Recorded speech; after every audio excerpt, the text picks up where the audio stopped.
بسم الله والصلاة والسلام على أشرف خلق الله. أهلا وسهلا بكم متابعيني الكرام، مرحبا بكم في فيديو اليوم. معلومة جديدة وطبق جديد أو صنف جديد. هنعمل النهاردة صنف اقتصادي من فول الصويا. هنعمل أحلى حواوشي سهل جدا وبسيط مع قطعة صغيرة من اللحمة المفرومة وقطعة من اللية أو الدهنة. هنعمل أحلى حواوشي طالع قمر زي ما انت شايفة كده، مقرمش من بره وجوسي وطري وحلو قوي من جوه.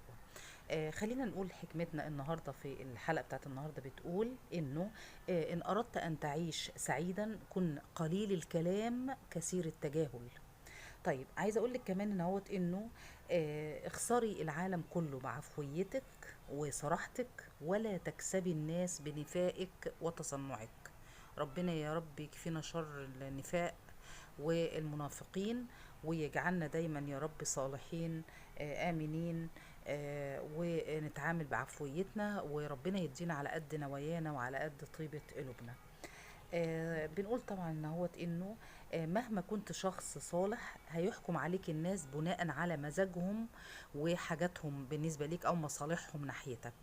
فالإنسان يتقي الله في نفسه وفي أفعاله، وبيعمل اللي يرضي ربنا سبحانه وتعالى، ثم يرضي ضميره وأخلاقه وتربيته، وبعد كده خلاص داعي الخلق الخالق اللي يحكم بطريقته يحكم، ولكن أنت بتعمل أو أنت بتعملي اللي بيمليه عليكي ضميرك، إنك تكوني إنسانة صح وصادقة وكويسة. طيب خليني اقول لك ان صنف النهارده هنعمله من حاجه اسمها فول الصويا، وده نوع من انواع البروتين النباتي اللي قيمته الغذائيه عاليه، وهو بالشكل القمر اللي انت شايفاه ده. بتجيبيه من عند العطار بيبقى بالشكل اللي انت شايفاه ده. اهوت ده اسمه فول الصويا من عند العطارين. بتجيبيه بالشكل دهوت، وانت بعد كده بتاخديه بقى هنا تبداي تغلي ميه وتبداي تصبي الميه عليه. من فول الصويا طبعا غني جدا بالحديد، ويعتبر بروتين نباتي قيمته الغذائية عالية، ويعتبر كمان ان هو مساعد جدا مع اللحوم البسيطة اللي قد تتوفر عندك في البيت، او لو ما عندكيش لحوم خالص هو يعتبر بيغني عن اللحم البقري او الجاموسي، لانه يعتبر بروتين قيمته الغذائية عالية وغني بالعناصر المعدنية، وكمان في أملاح وفيتامينات. انا حطيت ميه مغليه وبدات هنا بس اوزعها عليه كده اهوت، وهتركها كده مده 10 دقائق لربع ساعه، وبعد كده هنرجع لها. خليني اقول لك هنا، لو احنا عايزين نعمل تتبيله للفراخ، تتبيله تكون قمر وحلوه كده، هنعمل ايه؟ هنجيب بصلايه ونبشرها، 3 حبات من الطماطم وهنبشرهم برضو، معلقه صغيره توم، معلقه صغيره بهارات، ومعلقه صغيره بابريكا، ومعلقه صغيره فلفل، وربع معلقه خل، ونص وربع معلقه ميه وملح، واضربي الكلام ده كله في الكبه، ودي احلى تتبيله للفراخ. بوريكي هنا ان انا عندي كميه اقل من نص كيلو من اللحمه المفرومه ملبسه بالدهن زي ما انت شايفه. وانا هنا ده فول الصويا بعد ما صفيته من ميته، عصريه او بين ايديك او في مصفى. وعندي هنا طماطم متقطعه قطع زي ما انت شايفه كده، وخضره بقدونس على كزبره، وادي الطماطم، وادي عندي هنا بصل برضو بفرمه. ولو عندك فلفل حامي وعايزاه سبايسي هاتي. ودي تعتبر هنا ايه؟ نسبة من الدهن او اللية بتجيبيها من عند الجزار، بتشتريها منه كده كقطعة، وبتبشريها بالمبشرة تحطيها في كيس وتحطها في الفريزر، وعندي ما تيجي تشتغلي بتستعمليها. عشان اديها اللون القمر الحلو الطبيعي، انا جبت هنا نص حبة من البنجر، وبدأت هنا اسلقها نص سلقة كده، وهنزلها في الكبة. همسك الكلام ده كله اضربه في الكبة واخلطه مع بعضه خلطا جيدا، واحدة واحدة على الكبة عشان ما تبص منك. هيطلع باللون القمر اللي انت شايفاه ده. انا فرمت الايه البنجر اهو. بعد ما افرم اللحمه المفرومه مع البصل مع فول الصويا مع الدهنه مع الكلام ده كله، ابدا اخلطه مع البصل بتاع. ما تدخليش لا البصل ولا الخضره ولا الطماطم الكبه، لا، انت بعد ما تطحنيه في الكبه يطلع بالشكل القمر. بالله عليكي لو شفت دي هتفرقيها عن اللحمه الطبيعيه، اللحمه اللي بتجيبها من عند الجزار اهيت. يبقى احنا كده بنختار الوجبات او الاصناف اللي قيمتها الغذائيه عاليه، واللي في نفس الوقت موفره، علشان قد ظروف ايدينا وعلى قد الايد وعلى قد الحال. الحمد لله على نعم ربنا. بعد ما فرمت بقى اللحمه المفرومه مع الدهنه، مع حتى لو عندك كميه ربع كيلو من اللحمه المفرومه ملبسه برضو يعني كبشه بايدك كده حته لحمه هتمشي الدنيا يعني. ولو ما حطيتهاش خالص على فكره برضو هيبقى طعمه لذيذ وجميل. خلاص. بعد ما فرمت تاني هقولك عشان ما تتوهيش مني، فرمت فول الصويا مع الدهنه مع حته اللحمه المفرومه مع التوابل اللي عندي، البنجر اللي احنا سلقناها وفرمناها، وكمان مع هنا فول الصويا والدهن. كل ده خلطته مع بعضه في الكبة لما اداني العجينة القمر الحلوة دي. ضفت عليها بعد كده بقى، بعد ما طلعتها من الكبة نزلتها في صينية او بولة، ضفت عليها طبعا هنا ايه، الخضرة بتاعتي والطماطم المتقطعة والبصل، وقلبت الكلام ده كله مع بعض. تحطي عليها بقى شوية التوابل القمر بتوعك. معلش حصل عطل فني كده في الكاميرا وانا بصور، فمعذرة يعني سامحوني.